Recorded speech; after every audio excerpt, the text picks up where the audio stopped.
Hello students, तो start करते हैं आज की वीडियो।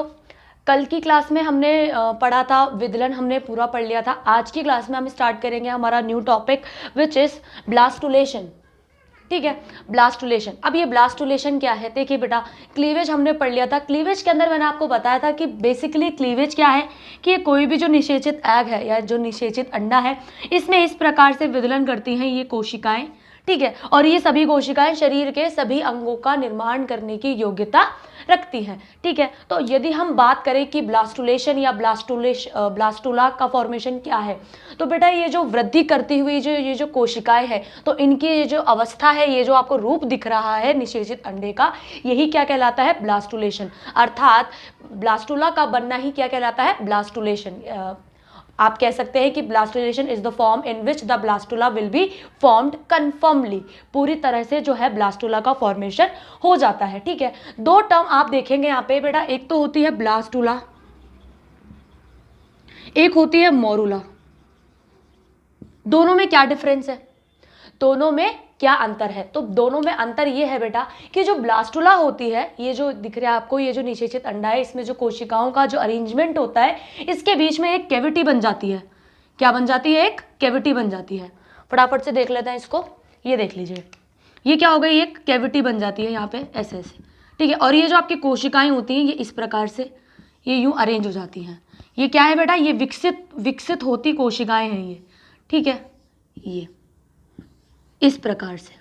ठीक है, तो ये तो हो गया आपका ब्लास्टुला। और यदि हम बात करें मोरुला की, तो जो मोरुला होती है बेटा, वो ब्लास्टुला से कुछ अलग होती है।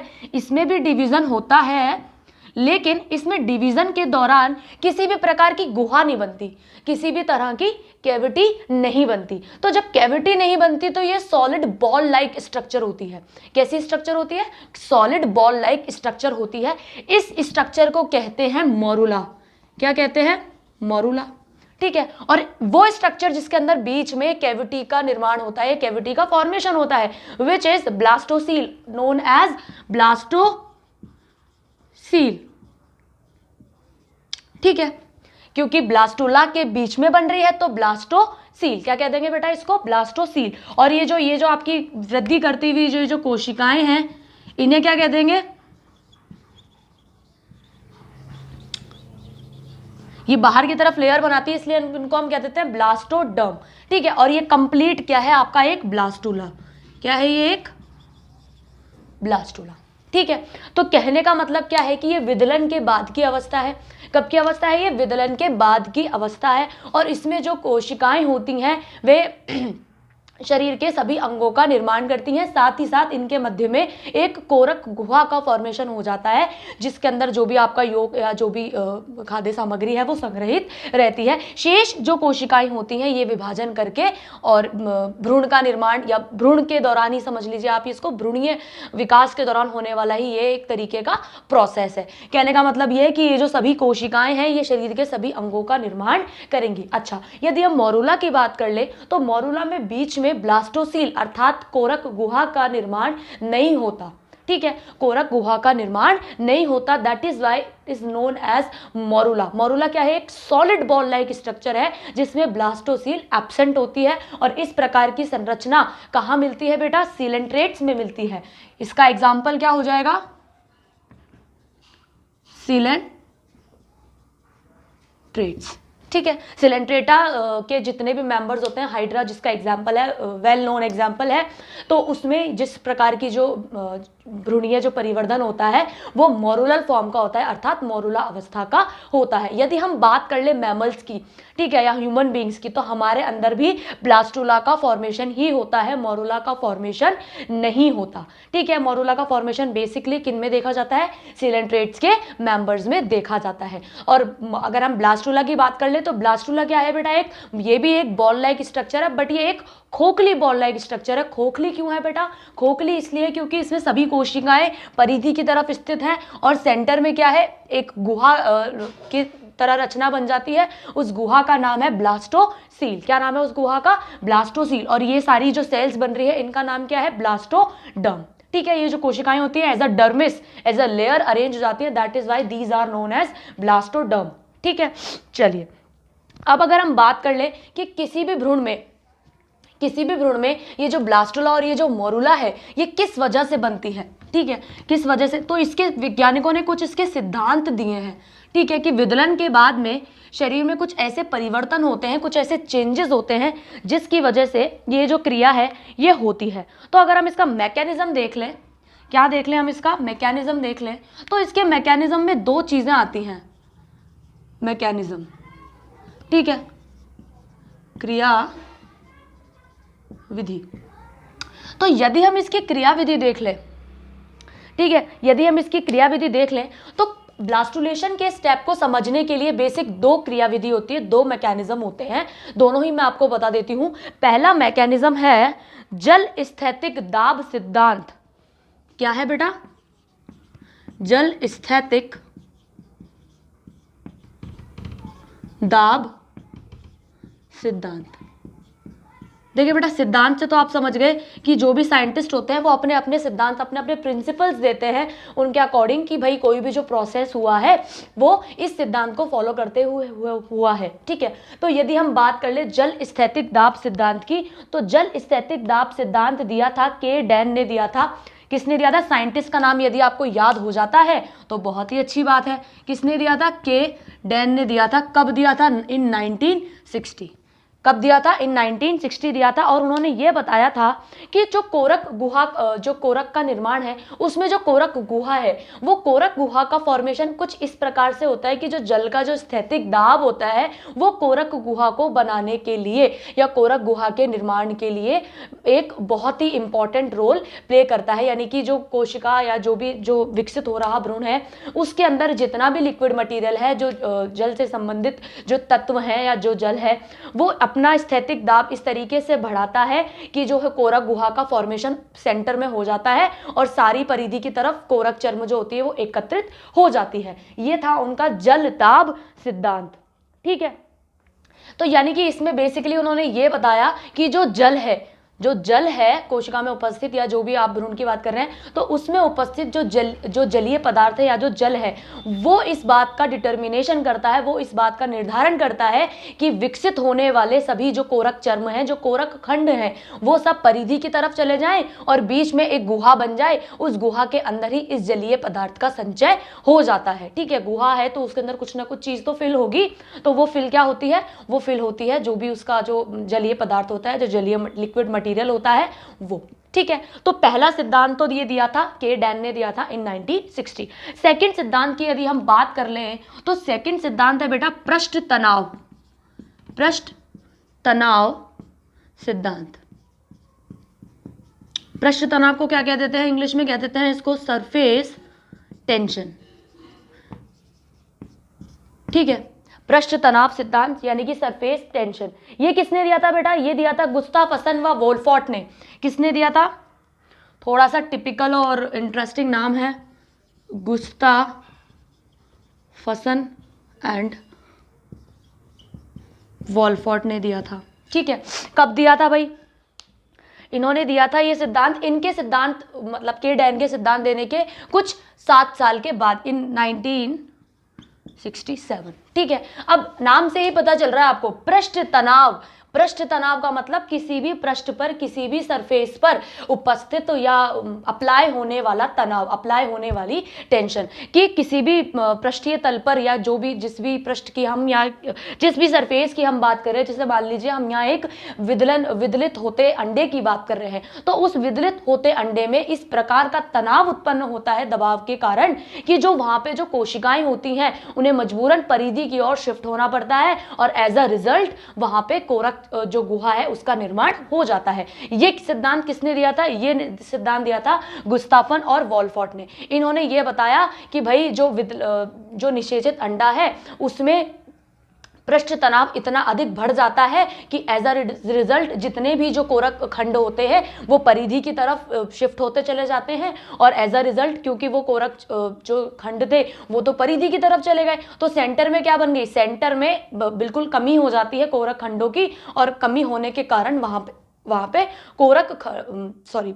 कोरक गुहा का निर्माण हो जाता है, ठीक है। तो ये दो सिद्धांत है जो ब्लास्टुलेशन के अंदर आपको थोड़ा सा नोटिस करने पड़ेंगे। अगर आप इसको अपने आंसर में अगर आप इसको मेंशन कर देते हैं तो आपका आंसर और भी ज़्यादा वेटेज वाला हो जाएगा। बेसिक से दो सिद्धांत हैं, कुछ भी इसमें ऐसा नहीं है। हाँ, साइंटिस्ट का नाम कब दिया वो और क्या कहना चाह रहे थे साइंटिस्ट, वो आपको याद रखना है। दोनों ही साइंटिस्ट ने ये सिग्निफाई किया कि जो कोरक खंड होते हैं वो परिधि की तरफ शिफ्ट हो जाते हैं और मध्य में कोरक गुहा का निर्माण हो जाता है। दोनों ने ही ये कहा, लेकिन दोनों ने ही इसका रीजन अलग अलग बताया। कि के डैन ने तो बताया कि इसका रीजन है कोशिका में उपस्थित जलीय पदार्थ, और गुस्ताफन और वॉलफॉर्ट ने बताया कि जी नहीं, इसका रीजन है पृष्ठ तनाव, यानी कि सरफेस पे उपस्थित तनाव, यानी कि किसी भी सरफेस पे अगर कोई भी भारी दबाव डाला जाए तो वो दबाव इतना ज्यादा होगा कि वो अपने आप का बचाव करने के लिए परिधि की तरफ शिफ्ट हो जाती हैं और एज अ रिजल्ट बीच में कोरक गुहा का निर्माण हो जाता है। ठीक है, तो ये तो हो गया सारा ब्लास्टुलेशन के बारे में। अब ये जो बेटा ब्लास्टुलेशन की ये जो क्रिया है, ब्लास्टुलेशन की क्रिया सभी अंडों में, या जितने भी जो अंडे हमने अब तक पढ़े हैं उन सभी अंडों में ये अलग अलग प्रकार से होती है। हम ऐसा नहीं कह सकते कि हमने 3 बेसिक अंडे पढ़े थे बेटा, 3 तरीके के हमने अंडे पढ़े थे, अल्पपीत की, ठीक है, मध्यम पीत की और बहुपीत की। तो उन तीनों में ही पीतक की मात्रा अलग है। अब क्योंकि पीतक की मात्रा अलग है तो बनने वाले कोरक खंडों की और कोरक गुहा की पॉसिबिलिटी भी तीनों में अलग अलग होगी। तो बेसिक जो सबसे शुरू में हमको पढ़ने हैं वो हमें ये पढ़ने हैं कि जो अलग अलग प्रकार के अंडे हैं, यानी कि विभिन्न प्रकार के अंडों में कोरक भवन की क्रिया कि अपीतकी में कैसे होती है, मध्यम पीतकी में कैसी होती है और बहुपीतकी में कैसी होती है। ठीक है, तो तीनों में ही कोरक चर्म और कोरक गुहा, ध्यान दीजिएगा मेरी बात पे, तीनों प्रकार के अंडों में ही कोरक चर्म अर्थात ब्लास्टोडर्म और कोरक गुहा अर्थात ब्लास्टोसील बनने की जो पॉसिबिलिटी है वो तीनों में ही अलग अलग है, तीनों ही एक दूसरे से अलग है। ठीक है, तो वो क्या क्या है फटाफट से नेक्स्ट हम उसको देख लेते हैं। ठीक है, अब यदि हम बात करें विभिन्न प्रकार के अंडों में कोरक भवन की क्रिया किस तरीके से होती है, तो मेरे पीछे आप ये डायग्राम देख रहे हैं, यह है विभिन्न अंडों में कोरक भवन की क्रिया। तो जब हमने अंडों के बारे में पढ़ा था, जब हमने एग्स का मैंने आपको बताया था एग्स के, तो 3 मैंने आपको बेसिकली बताए थे और वो हमने किस बेसिस पे बताया था बेटा कि जो अंडे होते हैं उनमें पीतक की मात्रा कैसी होती है। तो पीतक की मात्रा के आधार पर जो हमने अंडे पढ़े थे, सबसे पहले हम उन्हीं में कोरक गुहा का निर्माण किस प्रकार से होता है, कोरक भवन की क्रिया बेसिकली किस प्रकार से होती है वो हम देखेंगे। तो सबसे पहले जो अंडे हैं वो होते हैं आपके अल्पपीतकी। नाम से ही पता चल रहा है आपको कि अल्पपीतकी मतलब कि जिनमें पीतक की मात्रा बहुत ही कम है। तो जिन अंडों में पीतक की मात्रा बहुत ही कम होती है उनमें जो कोरक भवन की क्रिया है वो किस प्रकार से होती है, डायग्राम से इसको समझने की कोशिश करेंगे।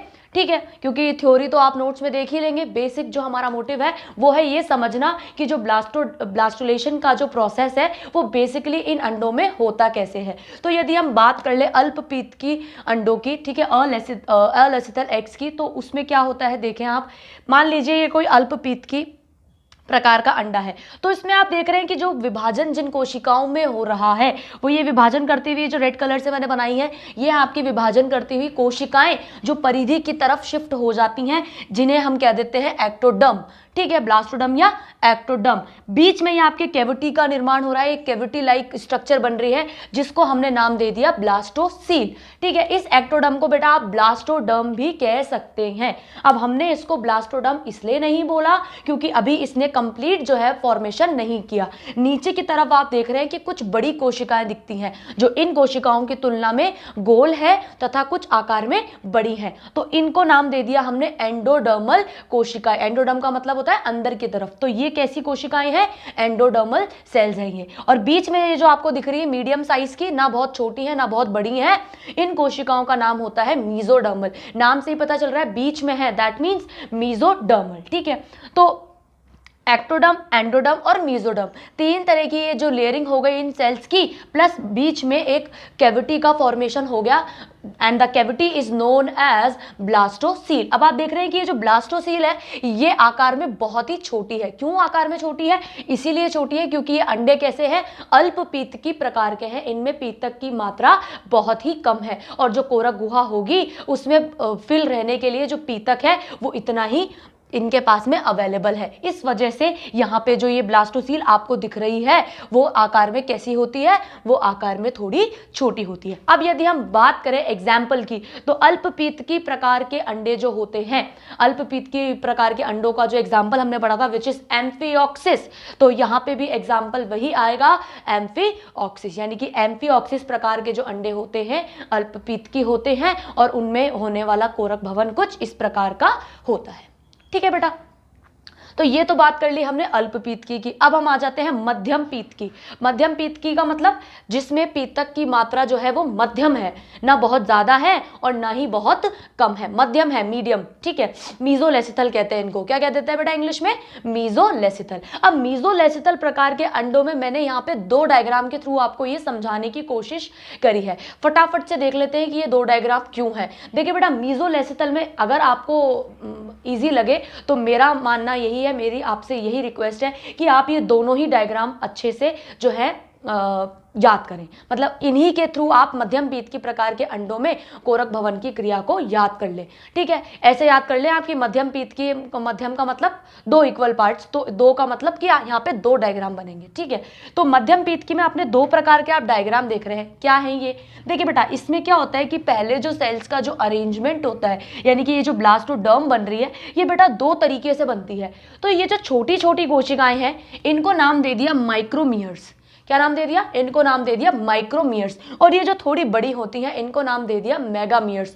माइक्रो का मतलब होता है छोटा, सूक्ष्म, और मेगा का मतलब होता है उस सूक्ष्म से कुछ बड़ा, कुछ आकार में बड़ा। तो आपको क्लियरली विजिबल है कि ये छोटी है तो इनको नाम दे दिया माइक्रोमियर्स और ये बड़ी है तो इनको नाम दे दिया मेगामियर्स। अच्छा, दूसरी चीज कि ये जो माइक्रोमियर्स होती हैं ये परिधि की तरफ होती हैं। ठीक है, किसकी तरफ है? ये परिधि। ये कोई भी वृत्त है आपका और उसकी परिधि, पेरिफेरी ये है, तो पेरिफेरी की तरफ कौन सी होती है? माइक्रोमियर्स होती हैं। और ये जो मेगामियर्स होती हैं बेटा, ये जो बड़ी जो कोशिकाएं होती हैं ये योक वाले पार्ट की तरफ होती है, नीचे की तरफ होती हैं। ठीक है, तो ये माइक्रोमियर्स हो गई और ये मेगामियर्स हो गई।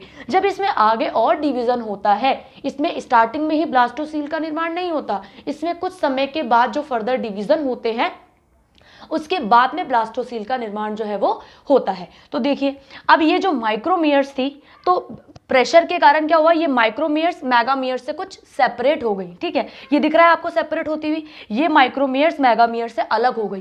क्लियरली विजिबल है, these are megameres and these are micromeres. अब ये मेगामियर्स और माइक्रोमियर्स जब एक दूसरे से अलग अलग हो गई तब इनके बीच में एज अ रिजल्ट ब्लास्टोसील का फॉर्मेशन हो गया। तो ये जो आपको छोटी सी स्ट्रक्चर दिख रही है ये क्या है? ब्लास्टोसील, अर्थात कोरक गुहा। कोरक गुहा बनने की शर्त यह है कि जब ये माइक्रोमियर्स और ये मेगामियर्स, ये तो आपको दिख रहे हैं एक मोरुला लाइक स्ट्रक्चर, इसको आप क्या कह सकते हैं? इसको हम कह सकते हैं कि मोरुला लाइक स्ट्रक्चर, क्योंकि मोरुला में मैंने आपको यही बताया कि मोरुला में जो होगा ब्लास्टोसील का फॉर्मेशन नहीं होगा, तो यहाँ पे नहीं हो रहा। लेकिन ऐसा नहीं है कि कंप्लीट लाइफ साइकिल में होगा ही नहीं, होगा, कुछ समय के बाद होगा। तो कुछ समय के बाद क्या हुआ कि ये माइक्रोमियर्स और मेगामियर्स एक दूसरे से सेपरेट हो गए और जब ये एक दूसरे से सेपरेट हुए उसके बाद में ही ब्लास्टोसील का जो है निर्माण हो गया।